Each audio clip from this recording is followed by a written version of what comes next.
kick off the embargoed bit, if that's all right. No problem.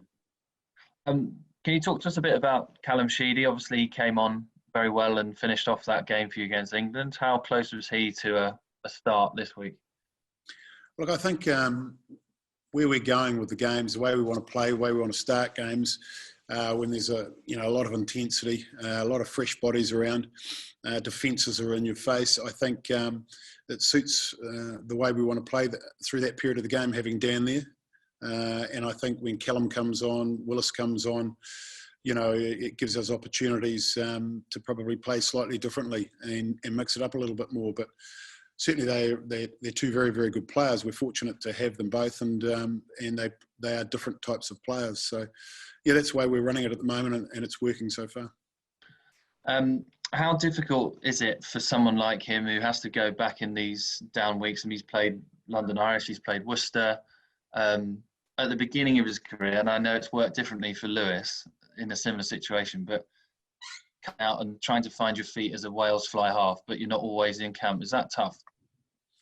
Yeah, look, I think it's a good question for Callum, but certainly, I talk to the coaches each week and we exchange information on how they've trained, the volumes, that sort of thing.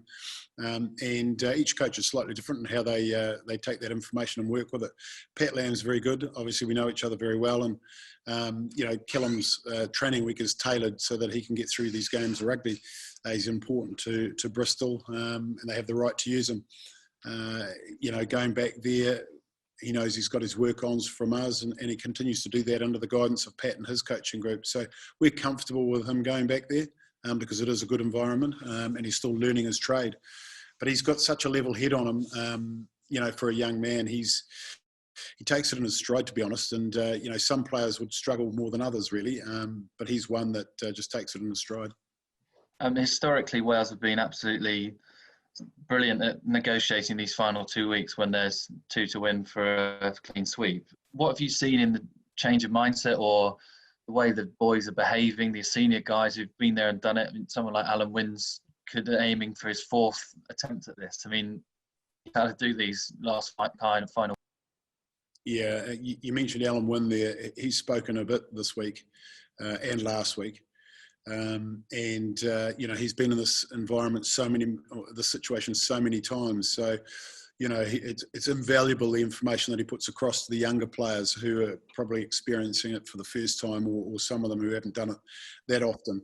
The senior players are invaluable.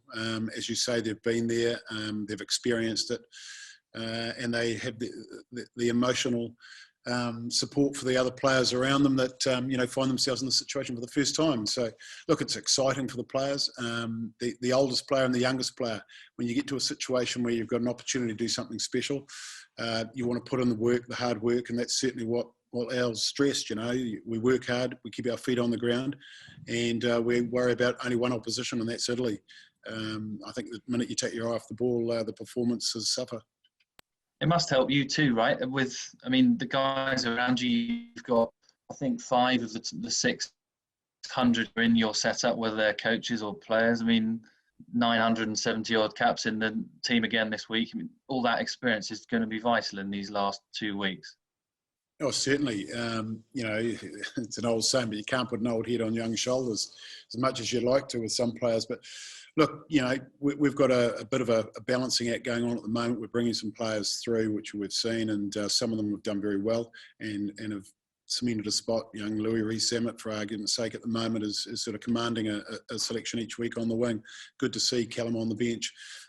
So that, and with the experienced players, it's at the moment going very well for us. But as you mentioned, two games to go. And it's an exciting time. Thanks, Wayne. Thank you. Hi, Wayne. With Italy, you spoke about what they're trying to do in terms of the younger selection. Are you seeing progress there compared to when you played them last year? Yeah, as I said, they're a different challenge. They're very direct in the past. A lot of ball being played in that sort of 10 channel and one off the ruck. Through the forwards a lot. Now they're using the width of the field, and it's quite good to see. I'm enjoying watching them. but it takes time. It really does take time to do that, and I've experienced that myself over many years of coming to an organisation and making change. And but I like what they're doing, and hopefully they'll just stick with it because it does take time. With your centre pairing, you've gone with John Davies and George North again. What more are you hoping to see from them this week as they get another go together? Oh, I think George is just really enjoying the challenge of the 13 jersey.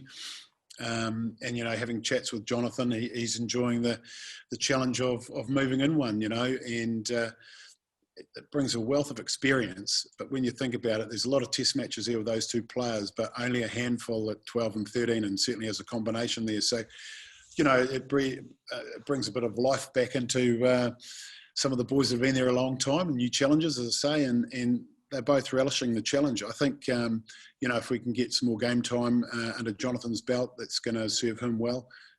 He's training well, and that combination hopefully will grow because, there's still two games to go. And Owen Watkin, Johnny Williams and Nick Tompkins are set to go back to their regions, I think, next weekend or this weekend. What's the sort of message to them at the moment in terms of obviously not getting a lot of test minutes? Yeah, look, we've talked about, the roles that you have each week, and you're either starting the game, you're either coming on making an impact, which our bench has been doing. We're very pleased with that. And if you get the unlucky third job, which is helping prepare the boys to go into battle, and we're lucky in that this group are buying in, as disappointed as they are. They shake that off and they get out into the training session, as we've seen today. And, we had a very, very enjoyable session, which we had a little bit of live at the end of it. And they aren't holding off, they're throwing themselves into each other, and which is helping us prepare for battle on a Saturday. So, look, all in all, we've got a group of guys that are buying into it. But, you can't be on the sidelines for too long. You do need a game under your belt just to keep things ticking over. And even if guys go back to their clubs and get half an hour off the bench, it's just to get a few knocks and bumps and get them ready to go again for selection for the following week. Thanks, mate. Thank you. Hi, Wayne. How you doing? Just one from me. You mentioned your captain there. How long do you think he can go on, given these sort of performances? His contract's up in the summer. He's 36 in September. He seems to be getting better. How will you be trying to persuade him to stay on and stay here? Well, the conversation Al and I have had over a period of time is that, we're very comfortable having him in the environment. He's very comfortable in the environment. And we just have a chat at the end of each season as to what we're going to do the following season. And we're very comfortable with that situation. And I think you would see that he's enjoying his rugby at the moment. He's enjoying training. He's got a smile on his face. He's got a lot of banter when we're away from the training field. So he's enjoying life. And while he's enjoying life, I think he'll want to keep going. And certainly he'll keep getting selected while he's putting out the performances that he is. And he's one person that's very, very proud to pull on the jersey. And, once you sort of let that go, it's a tough thing to do, I think, for a lot of players, because it's an adrenaline rush pulling the jersey on and going out and playing test match rugby, something that Al's done for a long, long time. And I think the question for Al is just, is he enjoying it? And I think you can see that in his face. Brilliant. Thank you very much, everyone.